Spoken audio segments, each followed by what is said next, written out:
Everything you're about to hear is for education and entertainment purposes only. Whilst we are licensed, we're not aware of your personal financial circumstances. Any advice is general advice. Equity Mates operates under Australian Financial Services Licence 540697. Equity Mates!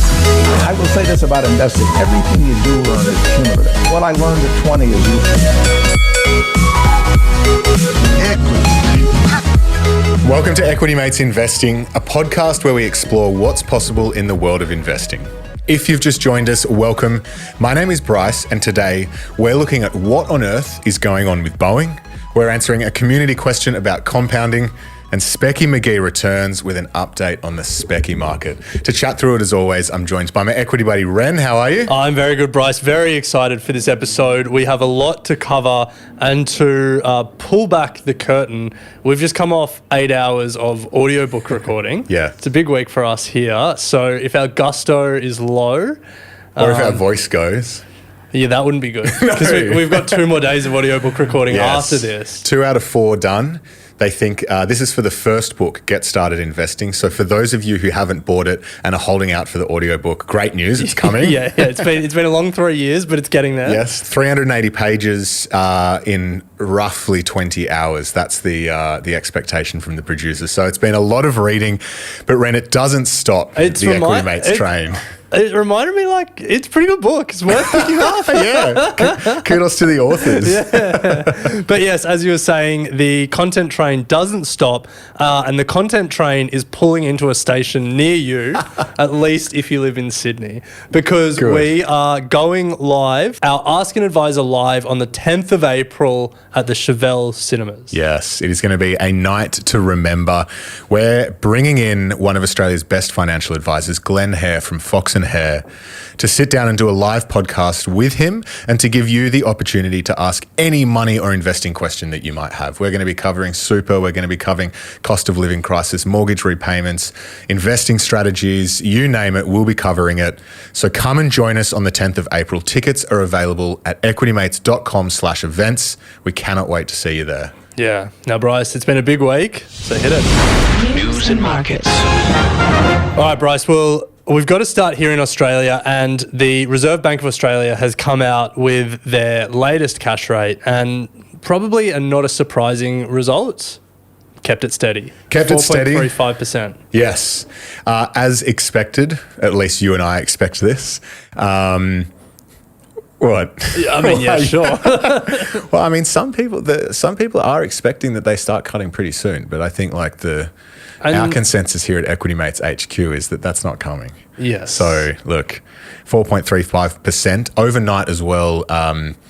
There was commentary from the Fed that they might not be cutting rates as early as expected. To be honest, I think people need to get in the mindset that inflation isn't done. Yeah. Like the US printed a higher than expected inflation number. Like wages seem to be on pretty strong. I made a call in September last year that we won't see a cut in 2024. And I thought for all money I was wrong. And now I'm maybe I'll be right. Oh, definitely. Well, I think given that the Fed signalled that they're going to be doing 3 this year, the market is priced in something crazy like 6. We'll see what happens. We will likely see a cut, but it's the inflation is still in the system. Sticking around. Yeah. Here's a question for you, and I actually don't know the answer to it. Okay. Why didn't they do it on the first Tuesday of March? Why did they meet on Tuesday the 19th of March? Well, Ren, Michelle Bullock has come in and she's making sweeping changes, one of which is rather than meet monthly like they used to on the first Tuesday of every month, they're now meeting only 8 times a year, which equates to every 6 weeks. And I think since the last time they met in Feb, right. Hence why they're meeting on the 19th of March. Well, that's just throwing my whole internal RBA calendar out. You need a new calendar. It's good. It's going to be less headlines. Some people use the moon and the stars and stuff. I use the RBA calendar to know when the new month comes around. And now it's going to throw me. Nice. Well, get used to it because we can expect to hear them less. But I do like that she's going to be holding a media conference straight after so that people can ask questions. I don't think it was something that old mate, what's his name? I can't even remember his name anymore. Philip Lowe. Philip Lowe was very good at. Give the people what they want. You're not going to watch one of her media conferences. Correct. Yeah. All right. Anyway, let's move on. We want to talk about Boeing because I think this story has... I mean, there's so many aspects to it. People have probably heard about all the plane disasters, but we want to talk about it. But then I want to talk about it in an investing lens. Sure. And make the case that it is actually probably going to be a good investment, as much as it pains me to say this. Okay. Boeing is a company... I'll get to it. Yes, Let's talk about what's going on first. Well, they're in a world of hurt at the moment, Ren, because the last few months, I'd say the last 12 months have been disaster after disaster, headline after headline, mainly driven by safety issues that have been plaguing the business. First few months of this year, there's been almost a weekly deluge of bad news. A United Airlines flight using a Boeing plane to fly from San Francisco to Oregon landed with one of its external panels missing. Sorry, Not what you want to see. I just can't get over how you pronounce Oregon. What's it? Oregano? What is it? What did I say? Oregon. Like polygon.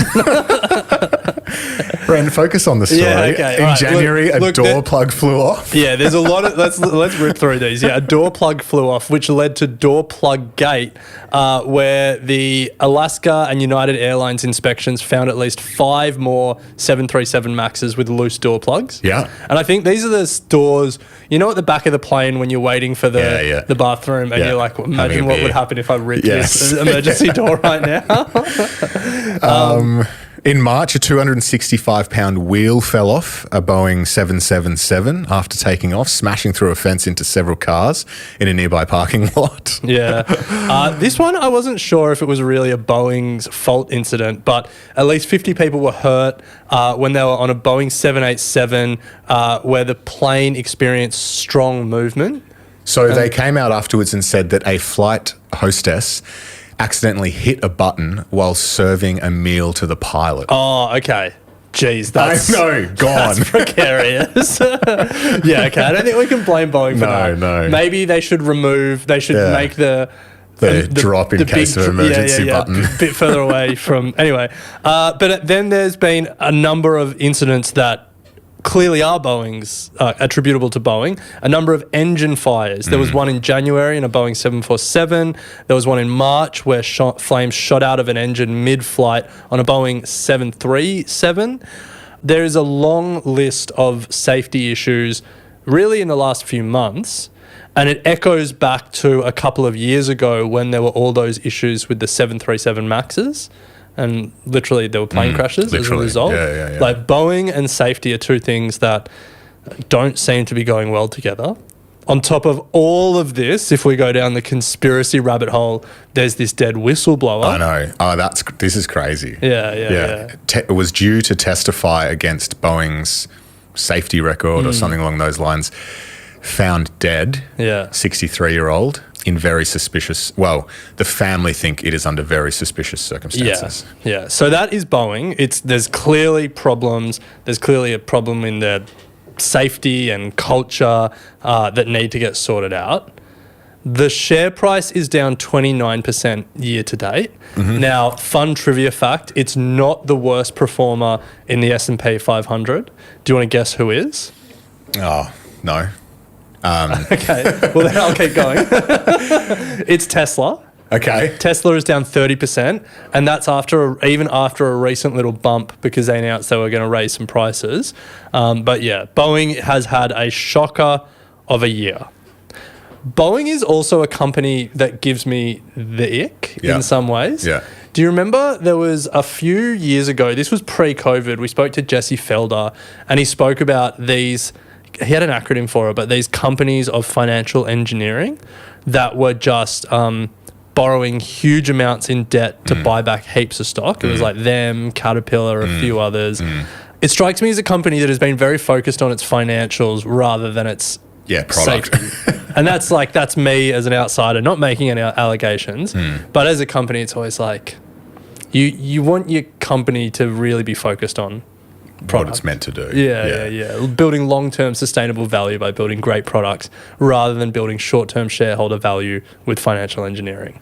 Yes. Well, they're down 29%. You mentioned at the top, though, that this might be the moment that provides an investment opportunity in a company that gives you the ick. So me saying it gives me the ick was a big run up for the but, which is I think at some point this is going to become a great investment opportunity. It might not be there yet, but for people who are willing to take the risk, this strikes me as a meta in 2022 opportunity at some point. The reason being, Boeing is part of a global duopoly in passenger aeroplane manufacturing. It's Boeing, the American company, and Airbus, the French giant, and that's it. You're not, if you're a Qantas or a major airline, you're not really buying planes from anyone else. So that's one thing. They've got a massive market position. The other thing is that they're incredibly strategically important to the US. Boeing are one of those companies that the US government isn't going to let fall over. They want passenger plane manufacturing in America. Boeing also has a lot of national security contracts and interests with America. The idea that the US government would let Boeing fail, not going to happen. No. But here's a number for you. Here's a couple of numbers for you. Boeing, their backlog of orders, 6,189 aircraft. That's close to a record. Their record was at the end of last year, December 2023, 6,216 aircraft. So there is a massive backlog of orders that is waiting to be filled. It's years of work for Boeing. Now, let me put it in context for you. In 2023, Airbus targeted 720 deliveries of passenger planes. Boeing had a target of 445. Boeing's record year of plane deliveries was 2018. They delivered 806. So that puts that 6,189 aircraft backlog in context. That's more than a decade of work based on their current run rate. But is this not already priced in? Oh, and that's why they've really only fallen 29% when their planes are literally falling out of the sky. Well, setting on fire in the sky. But when you think about a company that has given itself some breathing room to sort its backlog out, it's a company that has 13 years of work guaranteed and the implicit backing of the US government. It's really just flatlined for like 4 years now. Yeah. This pipeline of activity is not new news. No, it's not. And so part of the reason why the pipeline is almost at a record is because their production is so screwy at the moment that they're not delivering what they expected to. So the backlog's growing. Yeah. So I think when they had their major mishap at midway through last year or whatever it was, the stock fell quite considerably.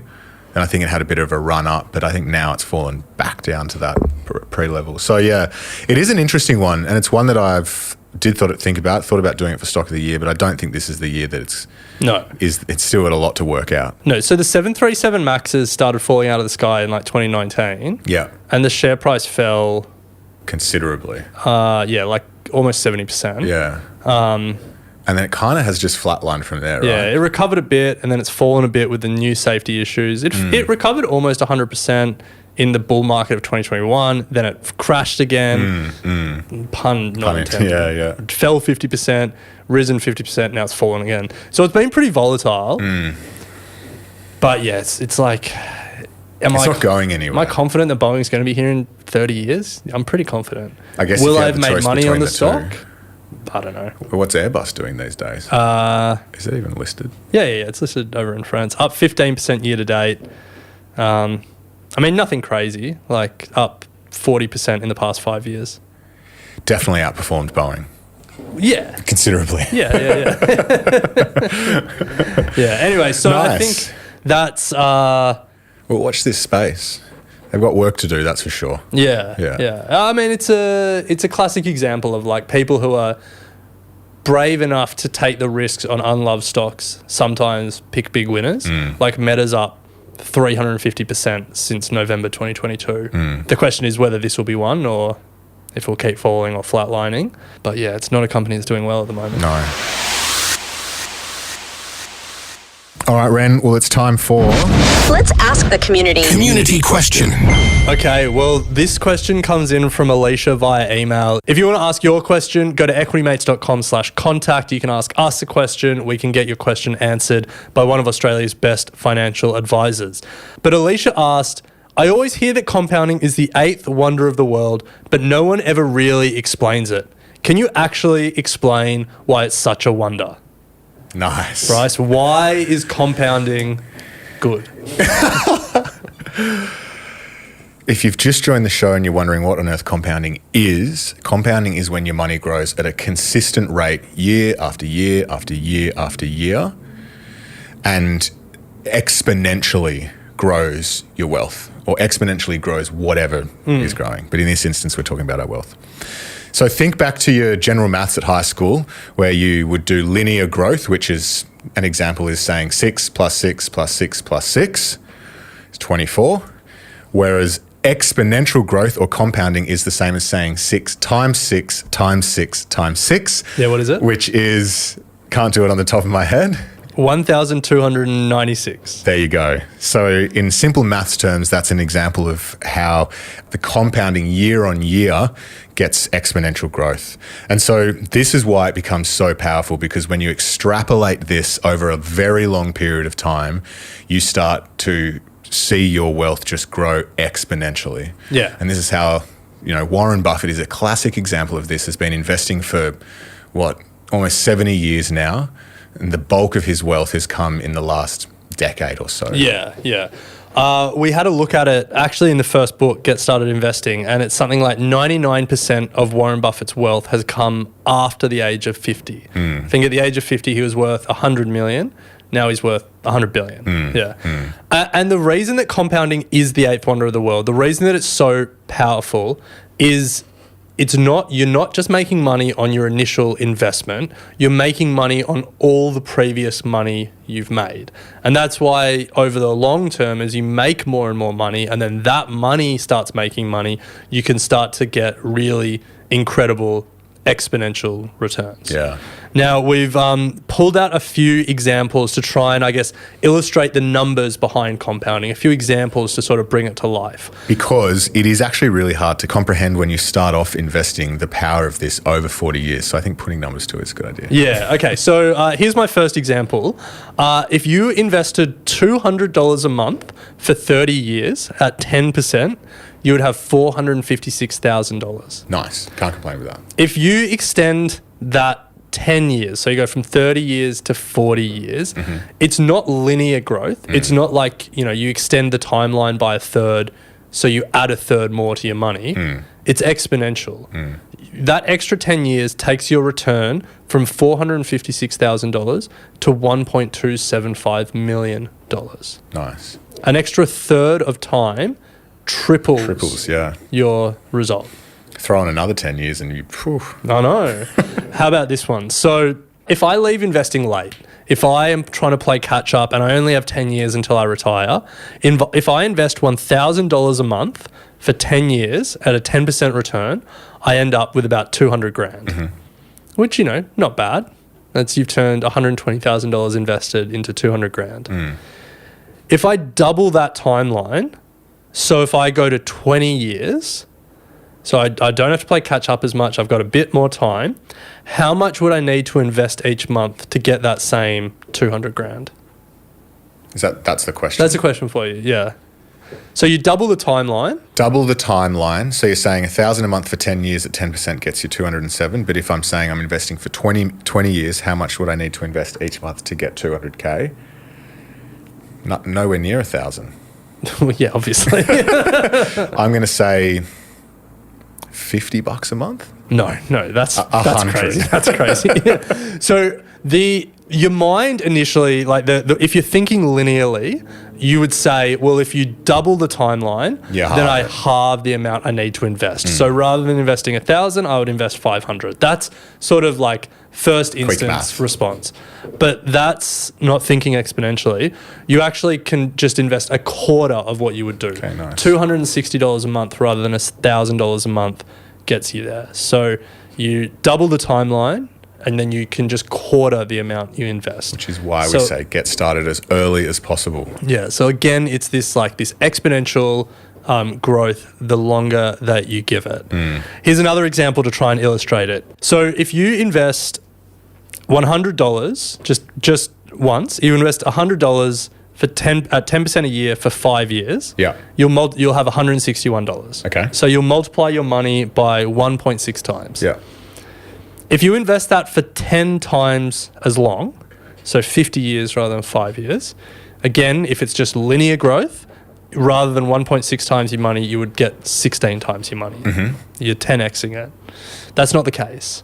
You would actually multiply your money by more than 117 times. Nice. So that $100 invested once would be worth more than $10,000. Wow.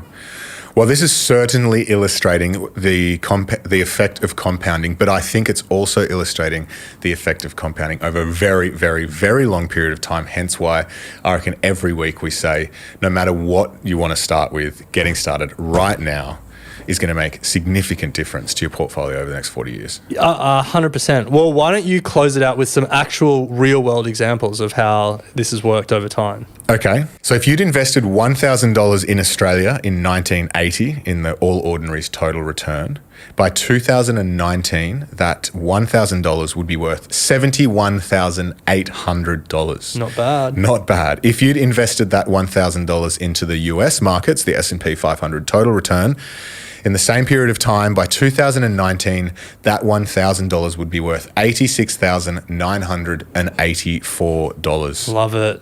Now, we can plug these numbers all day. I think if you want to get your hand around it, the Money Smart calculator is a good place to go. We'll put that link in the show notes. But hopefully that starts to illustrate the pretty mind-blowing numbers behind compounding, especially as you extend that timeline out to 30, 40, even 50 years. So there is a reason why people call it the eighth wonder of the world. Thank you for the question, Alicia. And as Ren said, if you have a question, hit us up at equitymates.com/contact and we'll make sure we answer it on our shows. Now, we're going to take a very quick break. And on the other side, we have Speccy Magee returning with an update on the Speccy market. We'll be right back. Welcome back to Equity Mates. We've covered off what on earth is going on with Boeing and a community question on compounding. And to close out this episode, we're bringing back, for the first time in 2025, yes. No, 2024. 2024, none other than Speccy Magee. For people who are new to the show, Speccy Magee is our correspondent from the world of speccies and shitcoins. Yes. The part of the market that people love to have a punt on. We don't spend a lot of time talking about it, but luckily Speccy is our correspondent from that world. So let's see what he's got in store for us today. 200,000 shares Blue Star at 19.5. Can you position it in one of your equity funds? Listen, Blue Horseshoe loves Blue Star Airlines. Got it? You've reached the Speccy hotline. Yes! So good to be back. So good to be back. Speccy Magee, what have we got for us?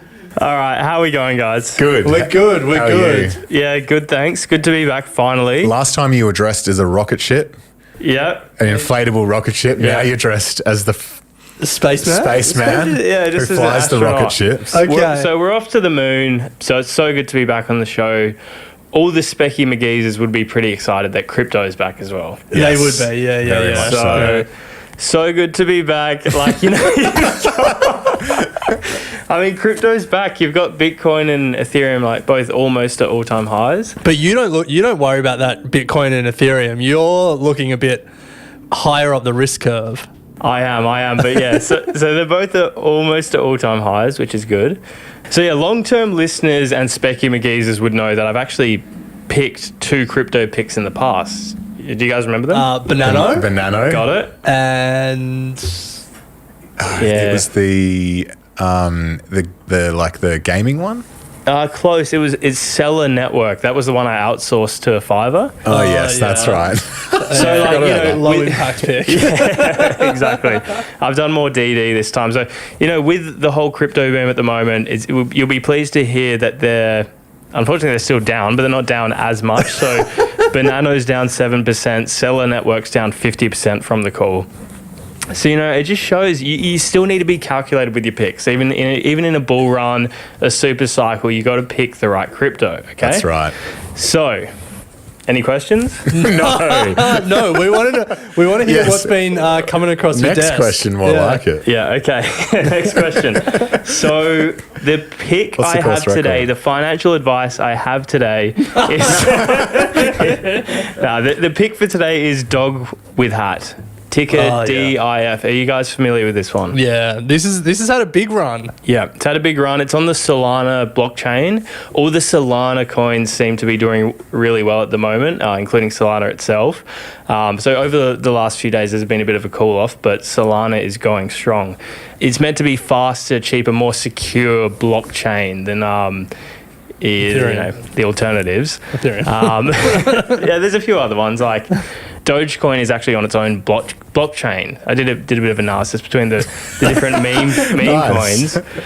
So it's all about Solana at Is the it? moment. So wait, is the pick Solana? It's Or- DogWifHat. DogWifHat. Which is the main meme coin on the Solana blockchain. So, okay. So would you not just go Solana?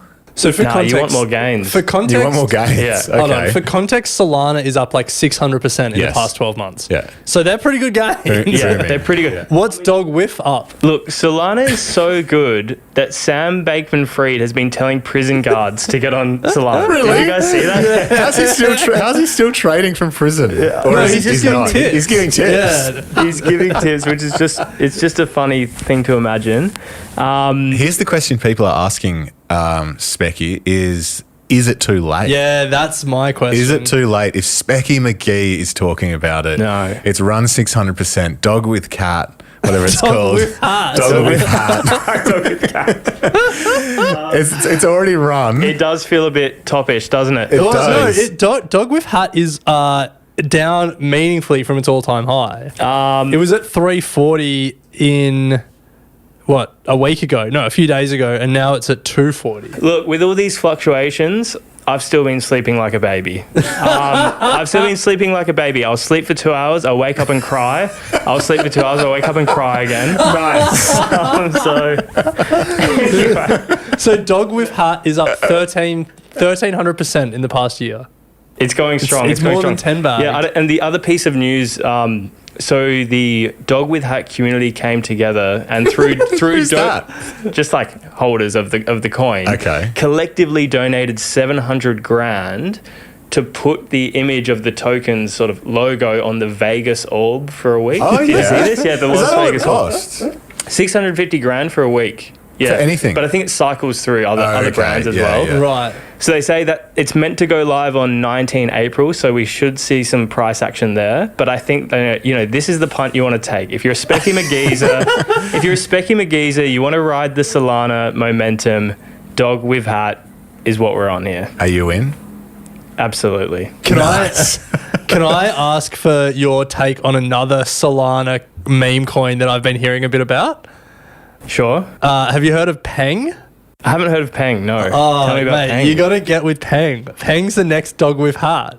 Oh, okay, maybe it's too late. Like one of the responses to the Vegas orb news was like, "This is Done. just such a top signal." top, Like the yeah, fact that yeah. we're paying 700 grand to get on this orb. It reminds me of Elon going on Saturday Night Live. That's exactly Yeah. what I was Yeah, thinking. everyone Yeah. thinking that would be good for Dogecoin. And it went was- down it after was that. the Everyone's opposite, like, yeah. it's going to blow up It's after no that. longer a meme. Yeah. So maybe we got to sell on the 19th of April. That could be it. But yeah, I don't know. I went on the crypto moonshot subreddits and there's all these spin-offs. Frog with hat, Pepe with hat, Sheba with hat, Hank with hat, dog with fork, hat with bag. Someone in the office... This is ridiculous. This is just This is crypto, stupid shit. baby. Just after we've talked about long-term compound investing. Yeah. 10% a year? 10% What? a year. Someone in the office suggested wolf with balls. That's genuine. Bryce is talking about dog with cat now. Not bad. Dog with cat would probably be good. Yeah. Look, I reckon... So that's my pick. Dog with hat. Wait, but we got to be clear. It's whiff, like a WIF. Dog with with hat. hat. Nice.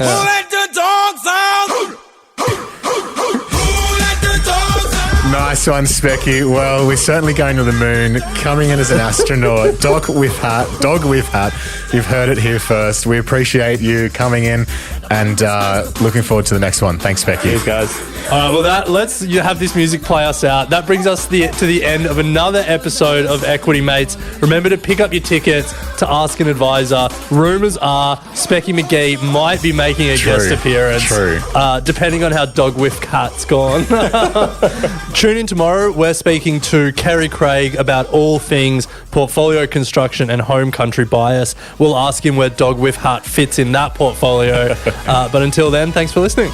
You have been listening to an Equity Mates Media production. In the spirit of reconciliation, Equity Mates Media acknowledges the traditional custodians of country throughout Australia and their connections to land, sea and community. We pay our respects to their elders past and present and extend that respect to all Aboriginal and Torres Strait Islander peoples today. This podcast is intended for education and entertainment purposes. Any advice is general advice only and has not taken into account your personal financial circumstances, needs, or objectives. Before acting on general advice, you should consider if it is relevant to your needs and read the relevant product disclosure statement. And if you're unsure, please speak to a financial professional. The hosts of this podcast and their guests may have positions in the companies mentioned. Equity Mates Media operates under an Australian Financial Services Licence 540697.